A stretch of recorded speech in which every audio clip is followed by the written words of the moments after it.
And welcome in everyone to Recom247.com. I'm Zach Long. This is Daniel Pauling. You're on the Recom247.com weekly recruiting update. And Daniel, we're going to start this show with the Red Raiders locking down one of their running back recruits. Absolutely. Corey Dauphine gave Tech fans good news Tuesday night. He announced on Twitter he's going to shut down his commitment. I had an opportunity to talk to Corey on Wednesday. He said, look, the entire time I was at Tennessee, I just thought about Texas Tech. And those are good words for Red Raiders fans to hear. I know he was looking around. There were some fans who were thinking, oh, he's going to flip. Oh, he's going to go somewhere else. Why is he making official visits to Washington State, going to see Mike Leach and all that? Right.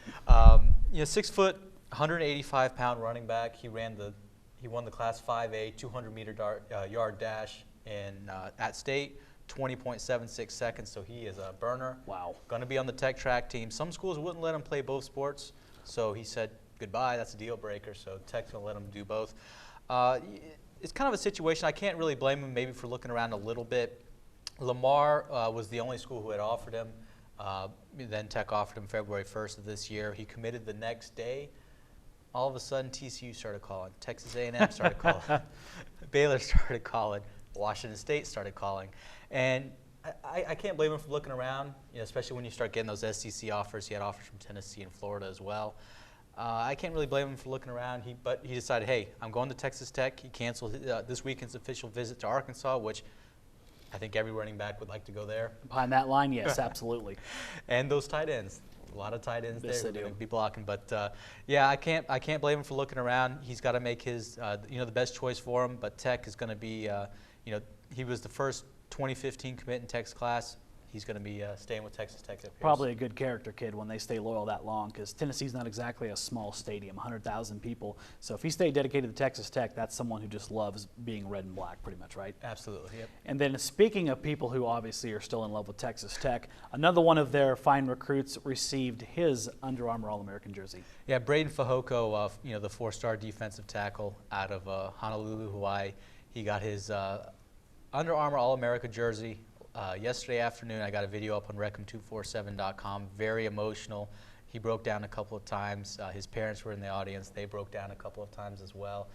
Just a great honor for him to get his jersey. The game's going to be January 2nd in the afternoon in St. Petersburg, Florida. So we'll see all those great talents. Obviously, a couple of the other Hawaiian kids like Fred Ulu Perry got their jerseys yesterday, another Tech target. So, Just a great day for him to get that honor and achieve that dream. You saw their family in town this weekend during Senior Day for VJ, and just one of the most genuine, emotional groups of people you'll ever be around. Really hard not to fall in love with that whole family, the way that they treat and embrace everyone around them. So nice to see another Fehoko getting a much-deserved honor, and he'll be on campus here in a matter of weeks and can start working with the Red Raiders during the old spring practice session. Daniel, it's been well documented by this time Tech's issues with defensive coordinators. In particular this season, of course, Matt Wallerstadt out, Mike Smith in, whole bunch of other mess, which I don't think we have an 80-minute show to discuss what happened, but a very good question you brought up this week. What has the impact been on recruiting when you have an interim defensive coordinator like Mike Smith? Cliff Kingsbury asked him this question Monday. He said there's been no impact. Obviously, you kind of come to expect he's not going to say, right, yeah, recruits hate us just because there's no set defensive coordinator. Mike Smith's status isn't certain. I think Tech brings him back, but that's a question for a later day. Tech has 3 defensive commitments right now. Braden Fehoko, I think, was a lock. I think we can all say that. His older brothers came here. I think that's pretty well set in stone even before his recruitment began. He was close with Mike Smith before then. Tech's 2 other commitments. Broderick Washington is a offensive tackle switching to defensive tackle. He's a big kid, about 290, 300 pounds. Courtney Wallace is the 3rd Tech defensive commit. Those guys, their best offers for Washington: Houston, North Texas, UTSA.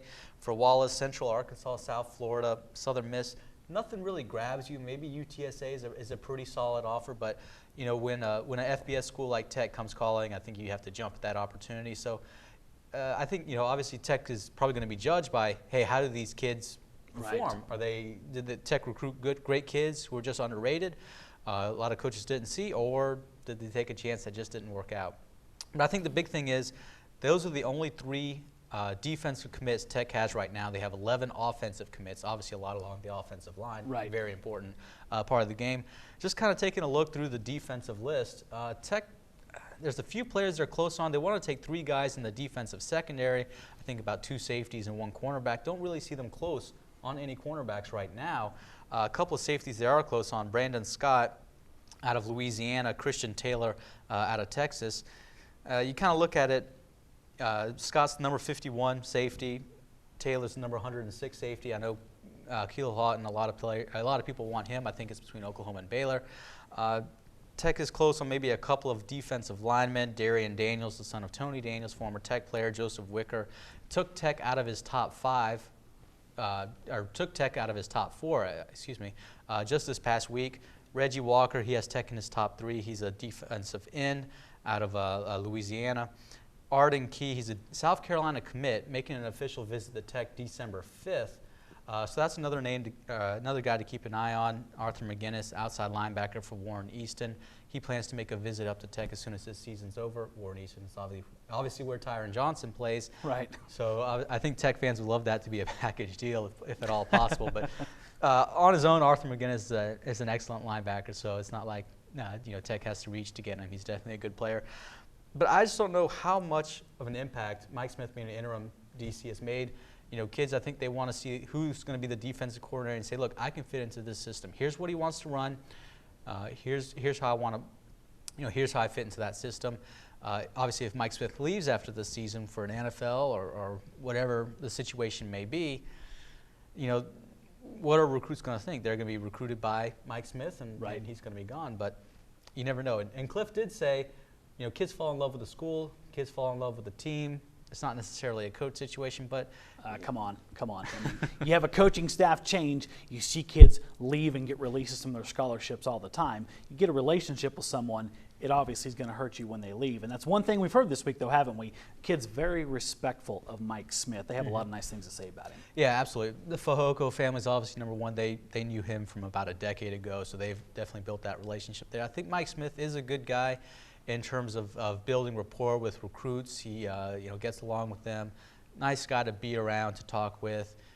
So I think he's definitely building that relationship with the recruits. But I just don't know how much him being an interim DC is kind of impacting recruiting. Right. I mean, I do think they bring him on. I think unless they give up maybe 800 yards to Baylor or something. Yeah, okay. But I think they do bring him back. He's a good long-term investment for Texas Tech because he's a guy that doesn't have to be here, like you mentioned, an NFL commodity. He really is. He chose to be here. He's a Coronado High School kid. It's just the type of person you probably need to make a foundation for a good defensive program, and Texas Tech could darn sure use that right now, couldn't they?